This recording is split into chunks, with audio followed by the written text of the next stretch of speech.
Hello, everyone. My name is Alexander Remenko. I'm a ruling reality coach, and I would like to continue my series, Daily Reality with Alex. These are series that I'm making till the end of 2023. And during this series, I'm willing to present you different ruling reality aspects and how is it possible for all of us to know what reality is, to know the construct of reality, and to really understand how to behave and to participate and to collaborate with all the other entities that there are in this reality. There is one very interesting trend, and I would like to speak about today. It is the so-called God, and that we, the human beings, we cannot understand what God is. We don't know what God is, but for sure, we 100% constantly compare and even entitle ourselves to be the gods. We don't need something above us because we are quite efficient, we are quite enough, and we are willingly embracing the identity of being a God. Is this a good or a bad thing for all of us to do? Well, it is important to understand from the reality perspective why we are doing this. Well, in the ancient scriptures, it is written that man was created in the image of God. And maybe this is one of the options why, when we are moving through reality, we are really having this feeling, and there are some things within the construct of the human being that looks like and are very similar to what a God would look like. Have we actually inherited some type of roles we are to play in the specific reality in which we are put in? And that's why in our imagination, in our potential, and in our probabilities, we think that there is something that is God-like. Well, of course, when we speak about the definition of God, it is very important to know from what type of perspective we're speaking about this definition. And there are a lot of human beings, almost everyone on the planet is using this definition. It doesn't matter what type of label we are putting about it. Anyhow, all of us can unite universally towards the explanations that the God is something in the beyond that nobody knows, understand, can compare to, or comprehend. And that's why all of us can speak about this topic. We can envision the likeness and how it looks and maybe what it is all about in the beyond, but nobody can materialize it for us in limitless type of form. All of us can agree that if there is an existence of the so-called ultimate being that is produced all the beings and all the existence, it should be limitless, it should be even beyond the being, it should be something that is outside of the construct and outside of the human comprehension. And there is a very interesting thought I would like to share with you about awareness. And there is a big tendency now that the human beings think that we are moving more and more into awakeness state, where we think that we are very aware of what is happening instead of being much more humble. And for me, there are two very big and strong propositions I can make for all of us. And the one of the proposition is to strongly involve ourselves into the learning, deconstructing, and being comfortable with not knowing, because this is the exact reality as it is. We basically don't know, we comprehend through the five senses a very small fragment of what is out there. And also the second thing that is very important for all of us to realize is to become aware that we are not aware. It is a very strong proposition when we realize that there are so many vast reality concepts, constructs, and a lot of things that we are purposefully made to not be aware of. And then when we go to the godlikeness of reality and why we feel this aliveness and why we feel that we are in some kind of interaction, in some type of communication with everything that is outside of our reality, and why we have this urge, why we have this type of a desire of control, why we would like to always be above, why we are not satisfied with staying below, with being under. It doesn't matter how much forces, how much streams are put upon the human being to be under control, to be subjected, to be made slave, still because of the godlikeness that is put inside of us, we want to be in the beyond. We want to be in the so-called realm where we can feel the limitlessness and where we can experience of this godlikeness. Does this makes us gods? For sure, no. And I would like for all of us to realize that the more we understand reality, the more we are exploring the existence of a creator, the more we are able to realize how paradoxically we are two things. We are a very strong, limitless potential being, and also we are constantly not only experiencing limitations, but this is what is distincting us from our creator. And it is good to acknowledge this, and it is good to know that we are not a god, but we are a god-like being that has a lot of potential to work in this reality, to change, to transmute, to manifest, to be strongly involved. And because of this potential, we are given not only a responsibility, but also all of us are long-term in our own being and existence here in this reality, going to be responsible for everything that we are doing. And that's why when we come to the most powerful thing through which we as human beings are expressing ourselves, this is the so-called intent, or our will, that is birthed from the desires and the different urges that are deep inside of us. And when we say that we want to know ourselves, we are to understand not only that we have feelings, not only that we have desires, not only that we have urges, but also to understand what is even beyond them and why we are what we are and why we are put exactly into this frame, into this construct, and to actually enjoy the boundaries and the limitation in which this God-like creature that we, the human beings, are put in.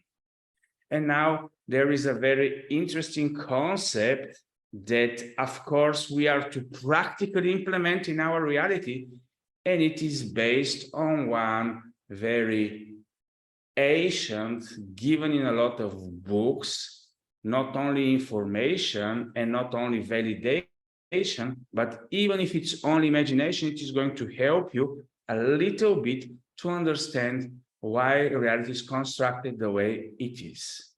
Because everything, in order to exist and in order to be, should be separated. Now, just imagine the so-called universal unconditional love that is now proponented and proposed to all of us, that we are just to love everything, everyone, and we are just unity, and we are just oneness, and so on and so on. But the more we go into this direction, just imagine that we have the outside reality perception 100% the same as we are perceiving our body. And I'm going to ask you a question. Do Alex loves unconditionally this hand more than this hand?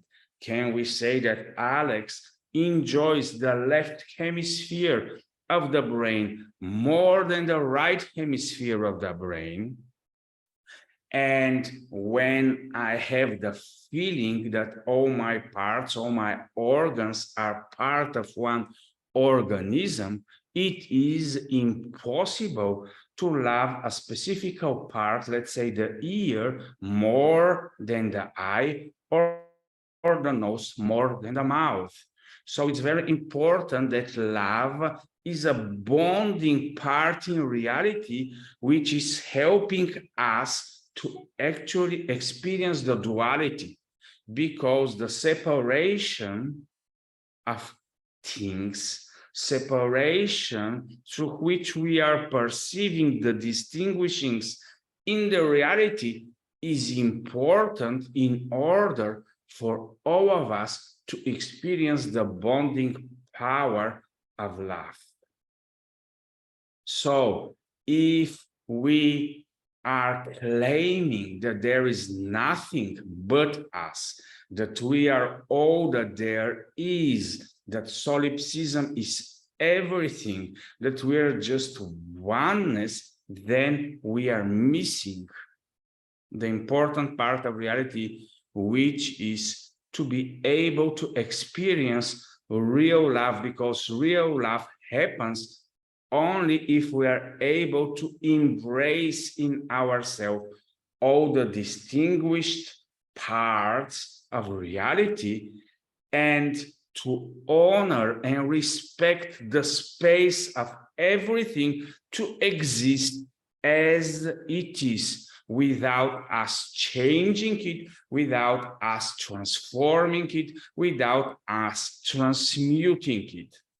And this is only the starting point of love. Love is always accepting what is as it is, and based on this, the separation, the duality, all the distinguishings in the space we are existing, is giving the ability of love to bond and to create not oneness, but to create wholeness through all the diversities that are there as an expression of the likeness of the God.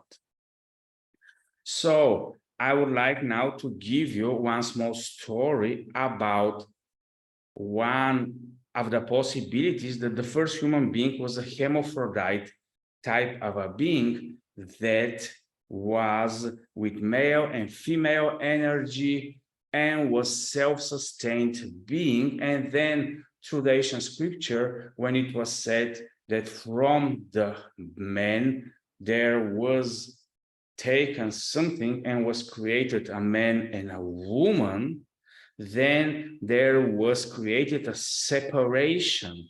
And because of this separation of female and male energy, the love principle through which we are constantly reproducing ourselves started to happen. And that's why love and marriage, or unity again into one flesh, is very important part of a lot of type of story communications, and it is important even to understand that it is helping us to constantly go into subconscious movements towards trying to find our missing part. Just imagine that me, for example, and my wife was in somewhere past, or I don't know what type of space. We were just one type of being. And once we were born as two separate individualized consciousnesses with two separate bodies with a different female and male energy into the material reality, every human being starts to move towards its missing part.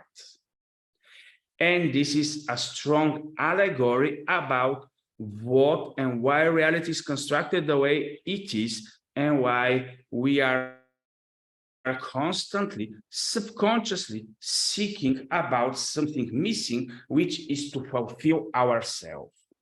This is also how it happened between the God-like human being and its creator. In the moment, we can explain, we can claim, we can express that we are God as much as we want to, but we don't know exactly what we are willing for and what we're wishing for, because if you want to be a God, if I want to be a God, we are after this to sustain this ecosystem that we have created, and we are to constantly give away our energy, no matter what, to what we have created. And this is how we have a revealed creation stories about the existence of a creator that created and is sustaining this reality constantly.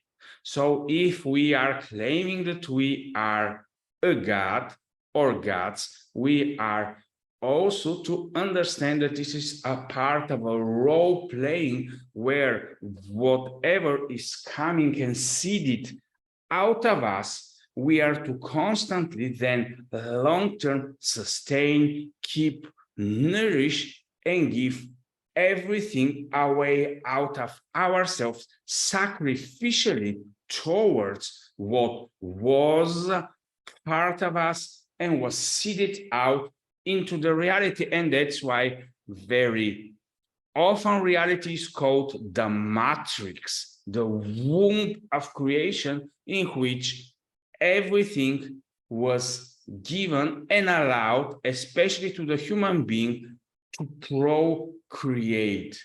We have thoughts and images, urges and desires, and we forwardly put them into manifestation and expression into the material reality. That's why it is not good to feel or to think that the material is the bad and that the heavenly, eternal, or the above is the good. Everything has its place and everything plays its role. And what I would like to contemplate upon today was that it is okay for all of us to feel and to experience the God likeness. But once we go into the delusion and the deviation that we are the God, immediately back from the reality, we are going to be given an impossible responsibility for a human being to bear alone, because then we declare that we are the one that alone are going to bear the consequences of our actions and the ecosystem that we are creating through the collapsing of the waves based on the quantum field theory. But of course, if we see how reality works and that we are just a being that is partially in a longing and desire to be reconnected with the invisible, the beyond creator, and only then we can feel the wholeness and understand how to move, work, and enjoy the reality creation instead of saying and going under the stream of rebellion and saying, no, we will say, gods don't exist. I am the God, and I'm going to do everything according to my will, and I'm going to sustain whatever I'm creating in a state of rebellion. Then the problem is that we are using this reality.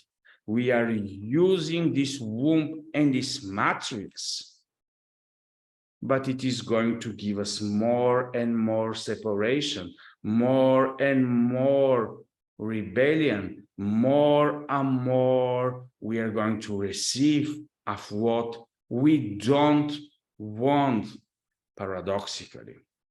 So for me, the very important principle of reality is to seek about alignment, to know and to want to eagerly go after what we don't know, what we cannot comprehend, and what is the gap that we are missing in our personal reality.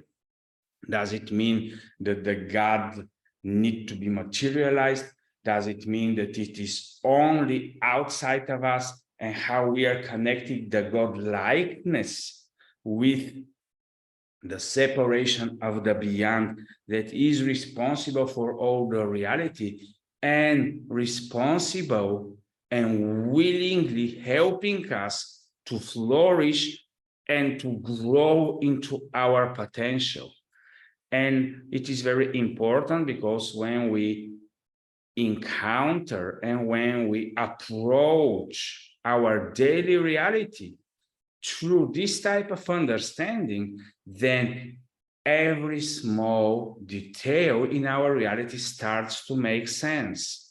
And I can give you many personal examples how long-term we are feeling that we are in alignment with everything that is happening, with everything that is manifesting in our reality. And yes, we can become much bolder to actively participate with it and in it, but we are to always to acknowledge the above and the beyond, and to know that the long-term goal is not our expressions in this reality in order to prove, to conquer, to defend, or to keep, or to hold.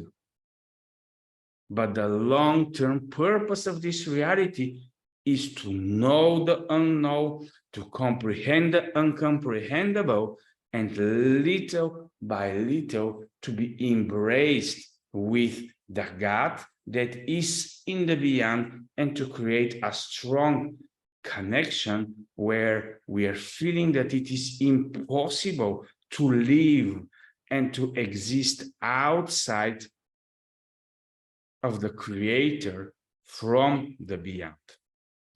And of course, because there are a lot of beings, there are a lot of situations, there are a lot of opportunities for disconnections and so on. It's not an easy job, but I'm just saying how primarily I look at the God-like reality. And then when we have this feeling that actually everything around us is not only alive, it is in a predestinational decoding or encoding modes and modalities.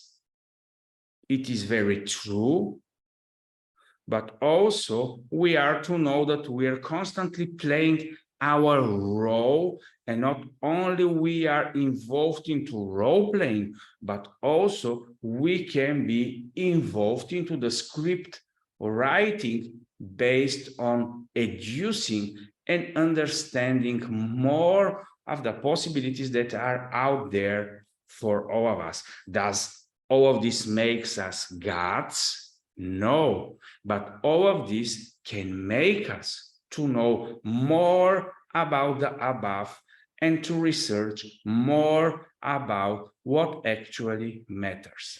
So this is all for today. Maybe in another video in some days, I'm going to speak about the different doors in reality that are opening us towards the beyond. So thank you for watching. Enjoy your reality. And this is why I enjoy being a ruling reality coach, because this is the only thing that matters for me. Not the money, not the health even, because some people say, well, health and fitness is everything. It is still an expression. And if we just have a very wonderful body, it is just a vehicle for experience. But if we don't know how and what to experience with this wonderful, fit, beautiful body in this reality, why we actually are having this wonderful suit? It is to be used. And there is so much more into this body than just the outward physical matter appearance. So thank you for watching. Enjoy your reality and continue striving for and towards the deep and towards the beyond and towards the unknown, but without disregarding the existence of the unexplainable creator. Bye-bye.